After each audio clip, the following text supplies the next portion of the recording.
in countries like Rwanda, you just find there and there. You just pay, you swipe your card, it's clear, this is what you did wrong, and you go about your business. So as soon as it becomes easy to do the right thing and follow the law, I believe that the systems are not the problem. It's the individuals that now make up these systems, that build these institutions, that find ways within the law to bypass it. That's the challenge that we have with Kenya. I just wanted again to get something from your end on the issue of Kenyans now converging and deciding to work out of established systems.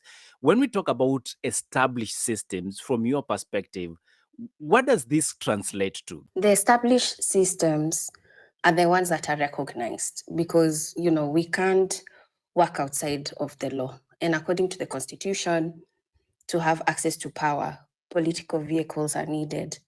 And you do that in an election.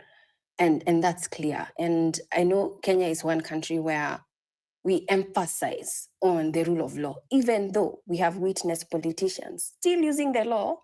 Classic example, the impeachment of Gachagua, still using the law to get by in terms of what your political agenda is. So not that it's right, not that it's perfect, but one thing that the political status quo will do is follow the law. They will never go beyond the lines, even if it means shifting them.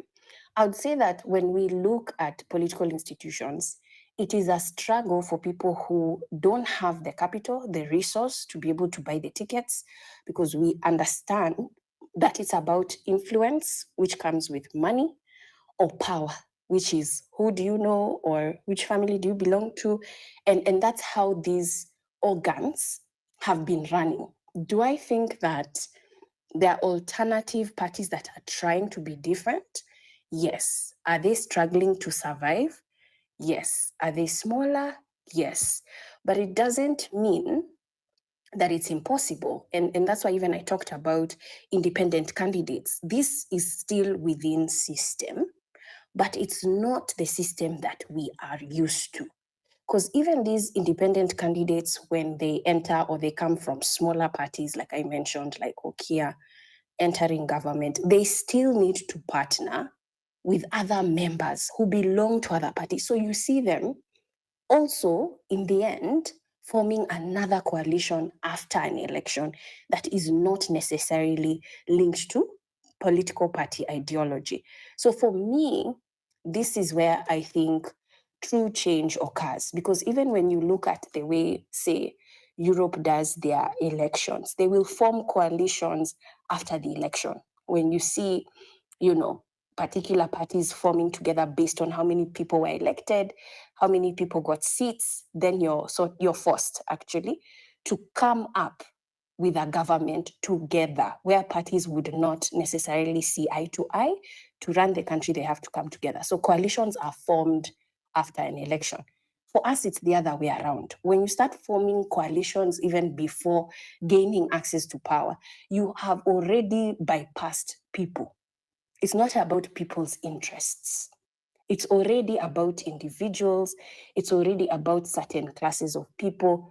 It's already out of people's hands. And that is the challenge that we have right now, where people will do anything and everything to have a party ticket because of the strength of that party, even though these parties, some of them, are as young as 6 months old before an election. So it's not standing on anything. It's standing on personalities. The day Kenyans decide to be beyond personality is the day we are going to change our politics. The problem, to me, is not the system. It's the individuals that make up the system. Because we know what the law is. We know what's right or wrong. People will pay bribes because it takes so long to behave well in Kenya. If you're pulled over by the police, by the time you're even going to court, bail, you're so drained, not only just financially, your time, how slow the processes are, it is draining. Yet in countries like Rwanda, you just find there and there.